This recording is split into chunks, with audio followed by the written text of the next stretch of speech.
Hey guys, welcome and welcome back to Wander with Bree. I am Bree and this is the channel where we discuss all things travel and travel adjacent. And of course, as I say every now and again, we throw in a little bit of tech because a girl loves tech. Today is a Notion template overview. So if you are not familiar with Notion, this is going to be a great introduction for you. If you are familiar, you can skip ahead a little bit from the beginning. I'll add little timestamps along the video as we go.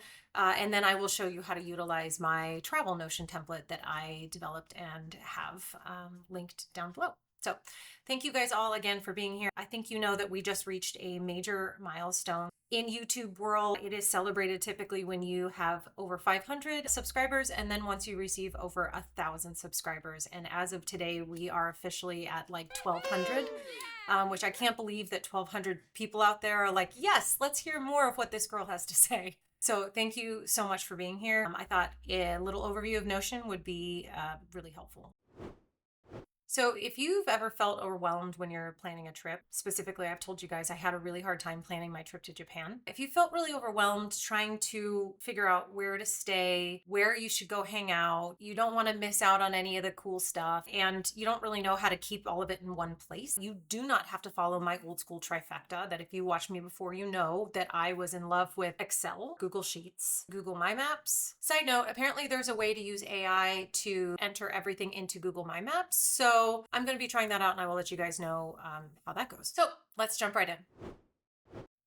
So what exactly is Notion? Think of it as like a digital Swiss Army knife for production. It combines your note-taking app with your calendar and your to-do list and like a database and puts them all into one. And it's super customizable, but not overwhelmingly so, and shares very nicely between your computer and your phone so you can have it with you on the go.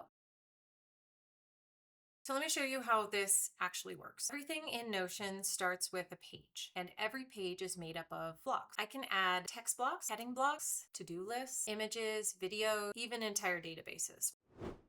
This is where Notion gets really powerful. Don't let the word databases scare you. It scared me. I'm a people person, not a numbers person. A database in Notion is basically just a fancy way to organize information. That's it. So for example, I can do something like create a simple task list, create a rating list for books that I've read, or create a content calendar for my YouTube channel. I absolutely, because I run a YouTube channel and I have my socials and now a Substack, by the way, go check that out.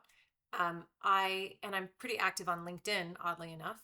I need to have a content calendar so I know what I'm posting every day and I know whether or not I've missed a day or I know whether or not I'm repeating myself or whatever, you know. Now, I know what you're thinking. You do not have to create your own custom whatever, right? There are templates and there are so many amazing free templates. And if you want the ones that are really, really freaking good that somebody put a lot of time and effort into, there are paid templates as well.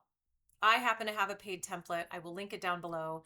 You guys can check it out, but we're going to be going through it today. So it will show you step by step, not only how to use Notion, but how to use my template as well. So Notion has thousands of pre-made templates. You want a habit tracker? Done. Need a budget planner? Done. Need a student dashboard? Done. There's a template for all of those things. And here's my favorite part. You can make it look like what you want it to look like. You can actually shape it to your personality without having to deal with like copying and pasting onto Word or, you know, the bullet journal format or whatever, although I do love that. You can use different fonts, colors, icons, images, and then like banners across the top. You can customize it to be whatever you want it to be for you, right? Because we want our workplace to reflect our personality, ultimately. So let me show you how to set up a basic system that I think most people will find pretty helpful. Okay, so getting started, you are going to go to notion.com and sign up for free. Pick one template that matches what you need and download it. And then spend 10 minutes just exploring and maybe like curating the content that you need, the space that you need for yourself. And then again, just use it for one thing for a week. That's it. Try it out. So common beginner mistakes, overcomplicating it, just don't. Just remember that the purpose of this is to help you be organized and to have it have a little bit of personality. It's not a website. It doesn't have to be crazy. Also, you don't need to download 20 templates right away. So don't get into that template overload, download issue. Just pick one or two that you like, try them out, see what you think. And then honestly, the biggest mistake I've seen in Notion is not using it daily. So it's like starting to build up a new muscle, right? You need to know how to work it. You need to know how to use it, how it's going to work for you. So use it daily. Set yourself a reminder to like open it up every morning for 7 days and see how that goes. And then try 14 days and then try 21 days. And then all of a sudden you've got a habit, right? 21 days, form a habit. Remember, you don't need to become a Notion expert overnight. There's no reason for it. Nobody is asking you for that. And honestly, even if you're just using Notion for note taking, then it's worth it, right? It's better than having the 800 sticky notes that I used to have all around my desk. What I'm super interested in this channel is how AI and technology can help make you a more authentic travel. So we are using technology to bring us back down to our roots. Okay, so when you're looking at this trip planner, I want you to know that it reads from top to bottom, from left to right. You've got images throughout here. You've got different links, different carrots, different things that you can open. So when you click on the little carrots, then they just pop right open and you can see the additional information that is below that link, or you can click on a link. Now that we know that the way that Notion works is you have different boxes and different pages that are connected to it. So what we have within this template is you have one primary template to house your entire trip.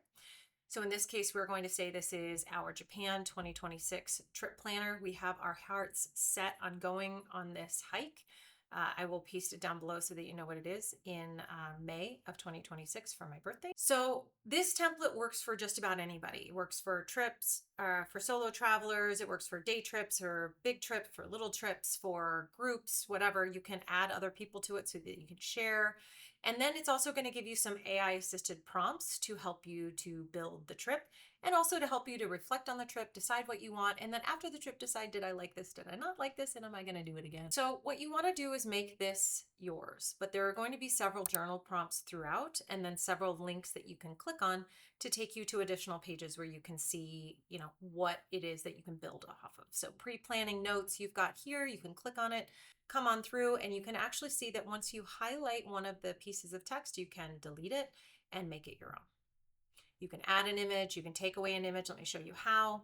You're going to type in image, and then you're going to go up here, decide where you want to get it from. They actually have some built-in images, and I'm going to put that in there. Okay. So as we continue to go through this, you'll notice that as you click on each individual link, it will link you to a different page that has some more additional information. Now, some of those links have additional links within them as well. Now, remember, some of these that are in here may be something that you want to edit for yourself. You may want to change around the organization, how I have things linked in here. You may want to change how you're seeing these individual topics, and that's fine. Just move them around, change pages, whatever you need to do.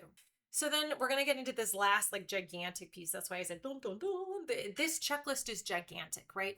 And if you think of any trip that you've ever taken, you have 1,000 to-do lists, right? I normally have this big notes thing and I just check everything off. There's no appropriate categories or anything. So this list is not meant to be all encompassing. You may not need all of it, and that's fine. So when you're going through this list, start adding and taking away things you do and don't need. And then as you're planning your trip, you can come through and check these off and know that everything is in here. Your brain can turn off at night because you've got everything in this section, and you can come through and check it off as you're getting ready. And as you are on the plane, panicking, not certain whether or not you unplug the curling iron, you can open this up and see the check right next to unplug the curling iron, right? It is intentionally made for those of us ADHDers, those of us with anxiety about traveling, to be able to have a list to house all of our thoughts, to house all of the things that can be accessed off Wi-Fi, right, in one place. Okay, so I'd love to see how you guys do with this. I'd love to see what you guys think. Check it out. Message me directly if you want to try it out, and I will see you guys in the next one. Bye.